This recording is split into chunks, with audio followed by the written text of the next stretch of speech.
Or-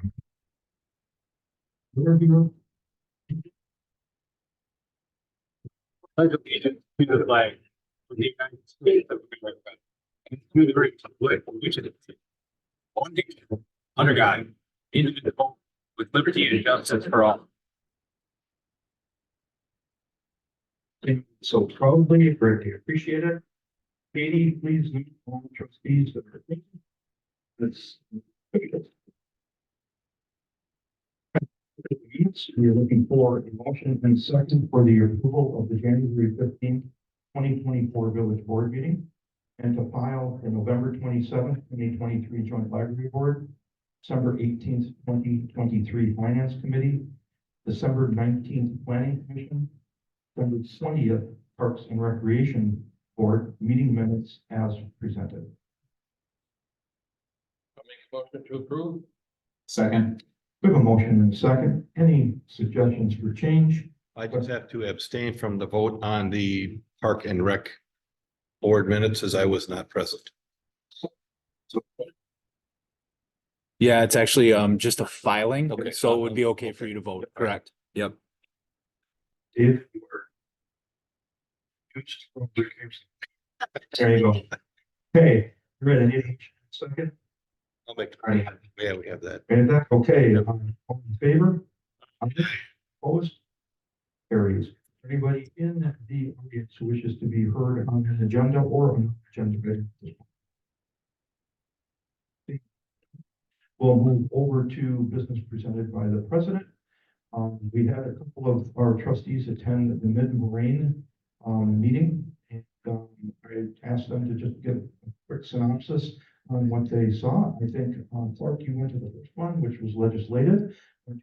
Tell us what you heard there.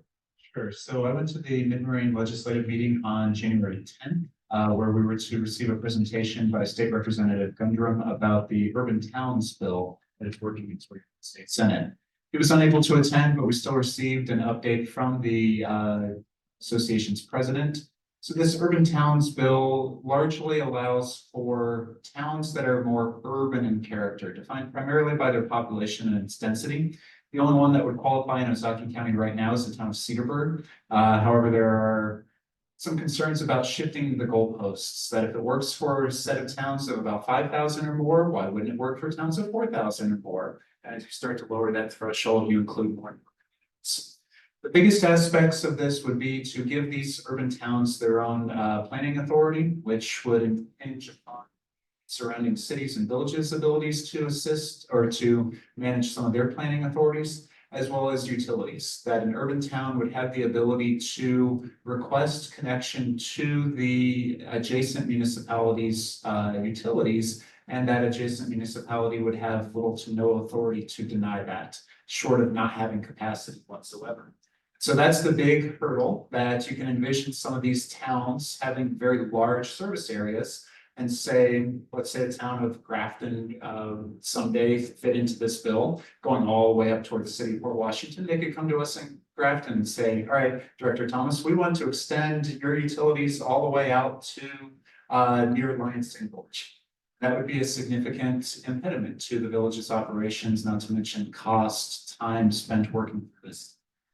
There was a hearing on this in the state senate. The authors indicated that changes would take place, but they did not indicate just exactly what those changes would be.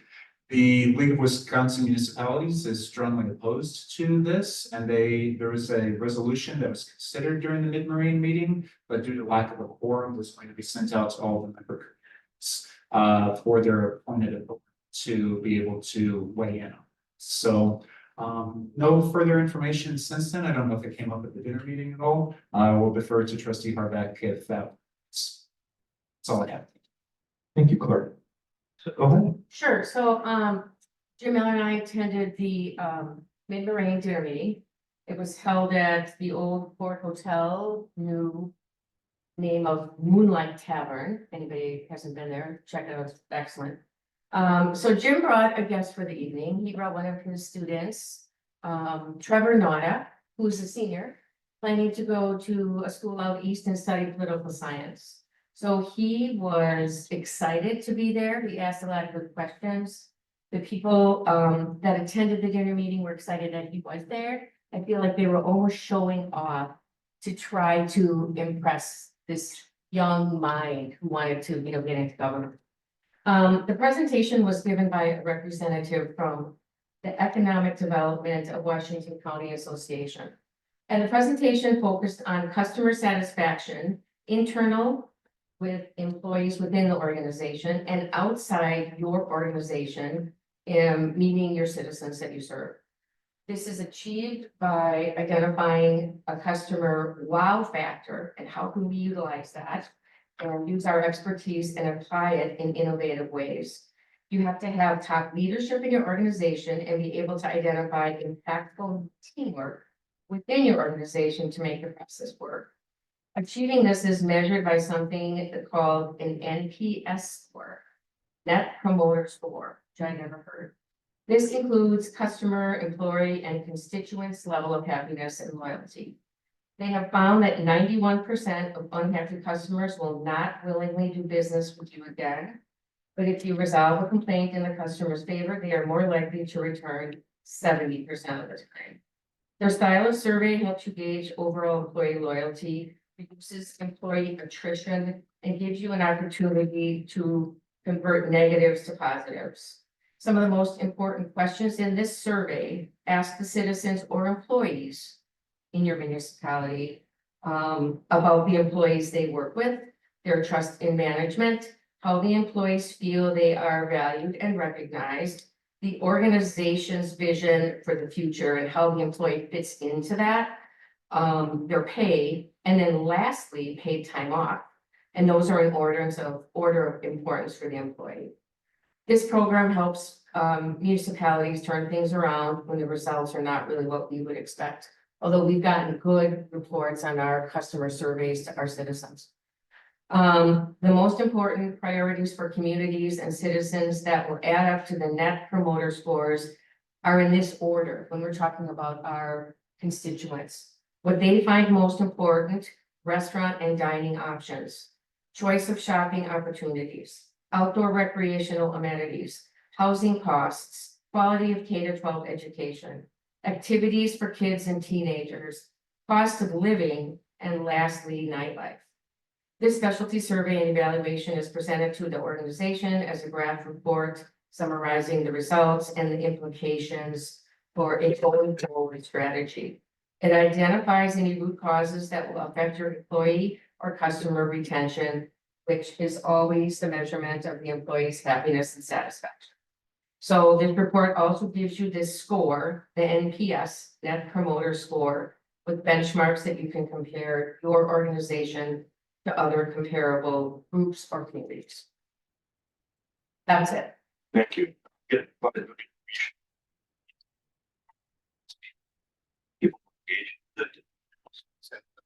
Sure. I would encourage all of you to go to some of these meetings. This particular meeting that we landed on was very, very informative.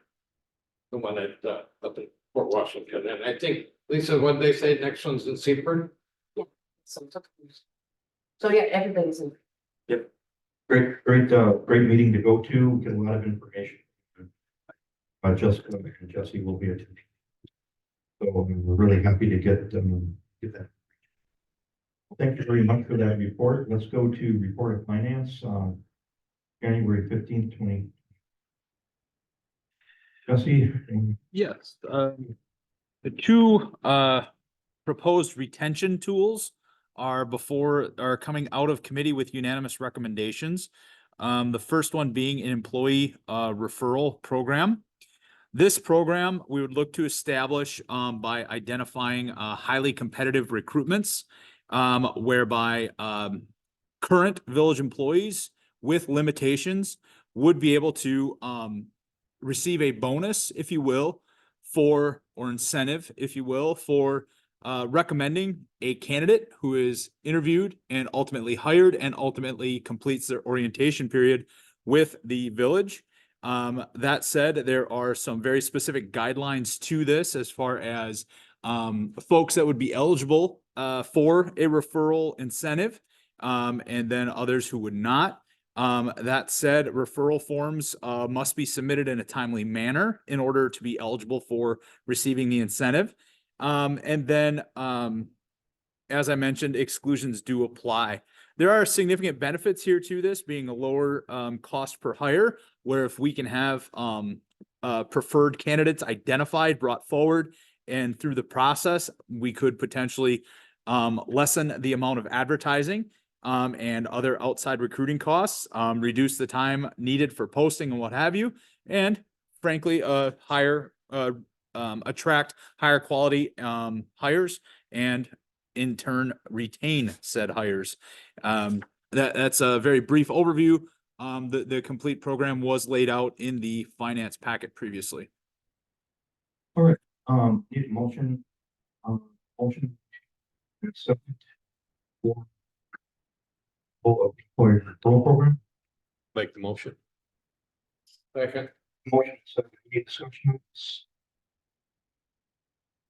Right, see none at this time, so we'll take a vote. All in favor, say aye. Opposed? Then motion carries. Let's go to the lateral transfer program, Jesse. Certainly another recruitment tool. Really, this is more about clarifying lateral transfers as we are seeing more and more of these in our ongoing recruitments. This had been an item identified through collective bargaining and language set forth in the police department's collective bargaining agreement. That said, what we're doing here with this program is to establish a framework for non-represented or non-unionized positions. That way we can be very upfront as an employer about what facets we can negotiate or speak to when entertaining a candidate coming to the village from another municipality with years of experience, level of vacation or leave time, accumulations that they would want to consider and discuss.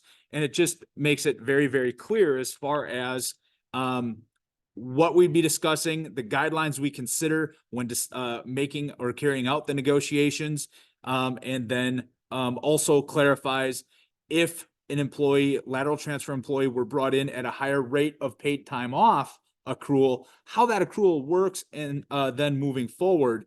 So it really makes it clear, not only on behalf of us as a hiring agency, but also a potential candidate, but also a step further, current existing village employees understand, without obviously getting into the privacy of the negotiations with that lateral transfer, but existing employees would have a better understanding of what's discussed, what's negotiated, if you will, and what's considered when thinking about or making an offer to a lateral transfer candidate, which I think is very important because we're seeing more and more of this. It's definitely becoming a bit more of a trend from a municipal standpoint where folks just aren't staying put for 30 years anymore. They're more and more willing to make that transfer to a different municipality if there's different opportunities. And I'll pick on some past public works crew person recruitments where we had folks from I'll leave the municipality name out of it, but from a different municipality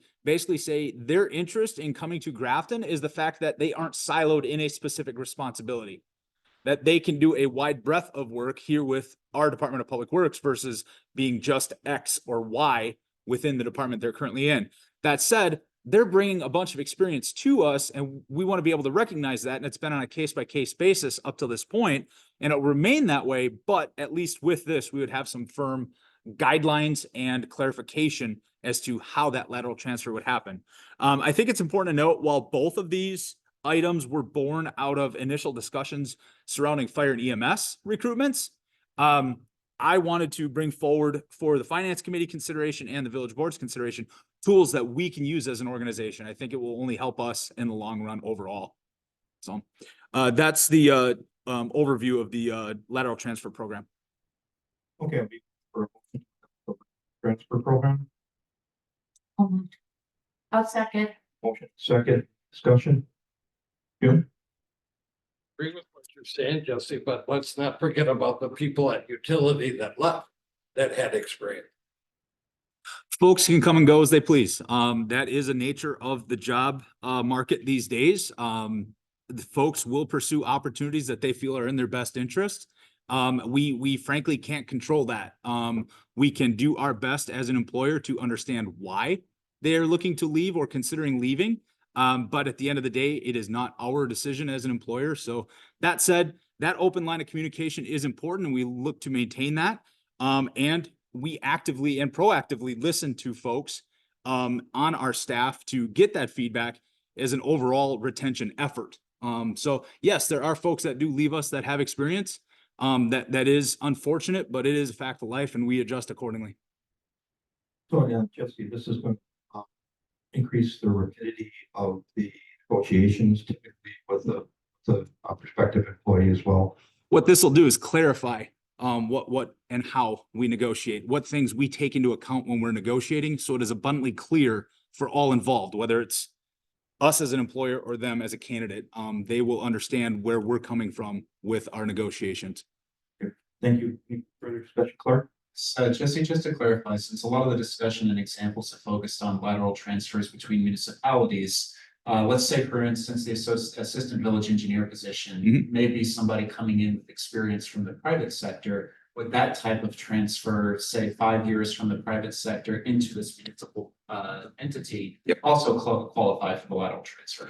Yes, because they're bringing a breadth of experience with them. So yes, it would. It's just the easiest apples to apples comparison for discussion's sake is municipality to municipality, because a lot of times that will, I guess, the easiest comparison to make. But yes, these guidelines do apply when you're talking to somebody with relevant experience. Yep. Absolutely. All right, we have a motion second. All in favor, say aye. Aye. Opposed? Thank you very much for that discussion. Let's go to the report of Parks and Recreation. Sure. Get my notes in order here. Coming forward, out of the Park and Recreation Committee is a recommendation to award an overall project cost not to exceed $1,678,683.83. And as I mentioned, this is an overall project cost for the Veterans Memorial Park Shelter Project. What this encompasses is the demolition construction bid, the authorization of additional project costs being We Energy's electrical upgrades, as well as construction management costs.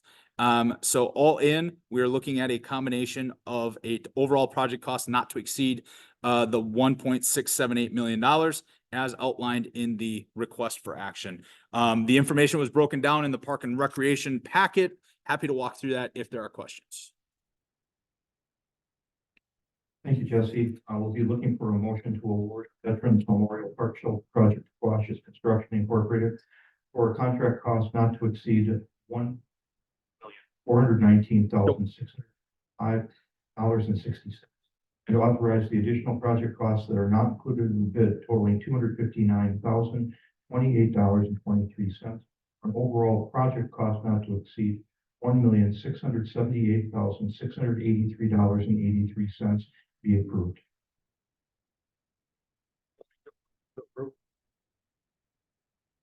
Second.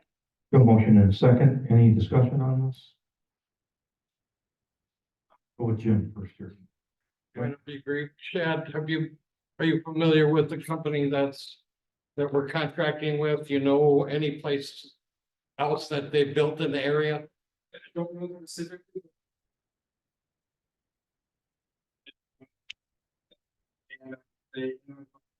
They recommended, they've done some similar. I don't have any specific, but they're well respected. Area, and I'm pretty confident that they provide us and build us a facility. We did get one recommendation from BT. We talked to Aaron a little bit, who did our project at Rivers Bend Park, and he has worked with Quash's on some of their other projects, and said they're very good to work with and very responsible. That's all. Okay, thank you, Jim. Lisa. So is the 1.419, is that the budgeted amount, Jeffy? That is the construction amount. The overall budget figure we have set forth in the 2024 budget, I believe, is 1.7, 1.6 in that neighborhood. So we have a budgeted line item in the adopted 2024 budget. We're happy that the construction bid came in lower than that. And thus we are coming forward with, really looking to be as transparent as possible and not piecemeal this project with an overall recommendation, which is that 1,678,000. And you're keeping these two separate, I think it's good. Speed. Mhm. Yep. We felt that was really important because there are several parts to this project, but that said, not to belabor the administrative side of it, wanted to come through with one action. So I appreciate the park committees, Park and Rec boards consideration of that and the village board's consideration this evening as well. And I guess I think it's important to one point I did not mention as part of my presentation. The funding vehicle is to be determined yet, whether it is a standalone borrowing package or part of a larger borrowing package, i.e. do we put it in with the road program borrowing? Because as of right now, we have just over or just south of $1.1 million of sponsorship and ARPA dollars available. However, some of those sponsorships come in over time. And so between the difference of the overall project cost and the fact that some of these sponsorships are coming in over time, we will have to carry some of the cost as a village. But overall, of a $1.678 million project, just shy of 1.1 million of that is covered through ARPA and or sponsorships. Any other questions? Clerk? So Jesse, do you anticipate there's any further opportunity for additional sponsorships or other sorts of funding mechanisms to defray the amount that might need to be financed? Yes, as a matter of fact, we are actively pursuing a grant opportunity through T-Mobile Corporation. Actually, it's a general public improvement grant. We're pursuing that. We are also looking to shift gears a little bit, if you will, to make it a little bit more of a grassroots fundraising effort or sponsorship effort. I am not looking at a brick sale, but I am looking at the ability to open it up to the general public, working with our Grafton Park Society, who is a licensed nonprofit, 501c3, that to provide a sponsorship avenue and recognition within the building on a plaque of folks that participate. So yes, I guess, I'm sorry, pardon me, Trustee Evans. Short answer is yes, we're not done trying to raise funds yet. Thank you. Yep. All right, any further discussion? All right, we have a motion and a second. All in favor, say aye. Aye. Opposed? That motion carries. Jesse, let's go to your administrator's report. Absolutely. As soon as I find my notes. All right, here we go. Taking advantage of the quote unquote nice weather, if you will, Public Works has shifted gears from snow removal and ice control to tree trimming. We actually rented an additional lift truck for this month to help try to gain ground, if you will, with tree trimming while they are dormant. So you will see that activity going on throughout the village. The audit is underway. Our annual audit is underway. It is a hybrid, if you will. There is some online work where the auditing team remotes into our finance department and works through an exchange of information up front. They will finish off the audit process in person here at Village Hall. That said, we're one of the earliest audits because, for lack of a better way to put it, we have our ducks in a row. Our finance department is well revered by the auditing firm with regards to being prepared and ready with reports and informational requests. And that said, they approach us as one of the first municipalities come forward. So that's a kudos to our finance department and what they do. Last but not least, it's been a discussion item here and it was on my notes, but sometimes the microphones work, sometimes they don't. What we believed to have fixed the initial short circuit here in the AV in the boardroom, others have arisen and clearly creating a specter of nuisance. That said, we have 3 companies coming in to give us quotes on updating the microphone system.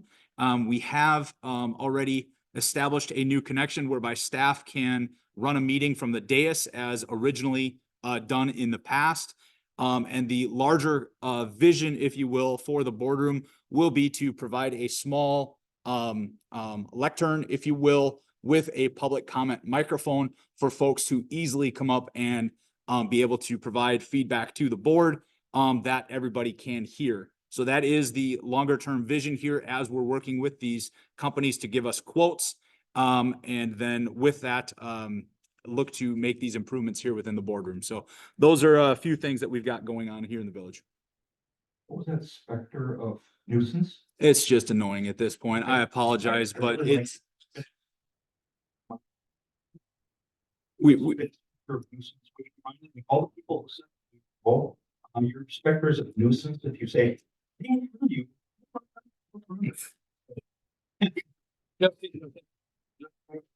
yes, sir, it does. Thank you, thanks for voting that, appreciate it. Let's go to licenses, approval of, to issue, looking for a motion to approve, 2 licenses as listed, operator license at presented. Ishai, motion and a second. A motion and a second, any discussion? Seeing none, all in favor say aye. Aye.